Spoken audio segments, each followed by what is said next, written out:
আসসালামু আলাইকুম। আমি আজকে আসছি জাফলংয়ে। খুবই সুন্দর জায়গা এবং আল্লাহর যে কত রহমত, আল্লাহ যে কত গুণবালী, আল্লাহ যে কত কত কত সুন্দর করে সৃষ্টি করেছে।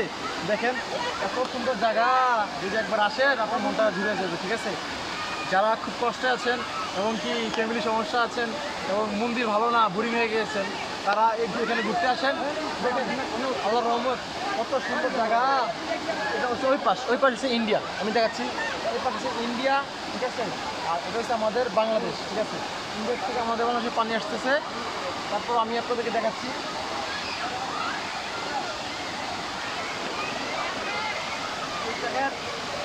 পাথর। এই পাথর না দেয় বড়টি দেয়, বড় পাথর আছে। বড় যে পাথর, এই পাথরগুলো আসলে যে অনেক অনেক অনেক সব অনেক বছর আগে পড়ে গেল সবচেয়ে অনেক বছর আগে যে পাথরগুলো দেখছে, অনেক বছরের পাথর। আর এই পাথরগুলো যদি পড়ে যায়, যারা নিচে আছে তারা অবশ্যই ইন্না ইল্লাহি ওয়া ইন্না ইলাইহি রাজিউন। ঠিক আছে, আল্লাহর কাছে চলে যাবেন। অবশ্যই সবাই আমরা একদিন আল্লাহর কাছে চলে যেতে হবে, কিন্তু রিস্ক, অনেক রিস্ক। হ্যাঁ অনেক রিস্ক, অনেক রিস্ক। যারা উঠবেন খুব সাবধানে উঠবেন। আর অবশ্যই এই যে পাথরগুলো, এগুলা এত পিছলা ভাই, সাবধানে উঠতে হবে। ঠিক আছে, ওকে ভাই, ধন্যবাদ। আসসালামু আলাইকুম।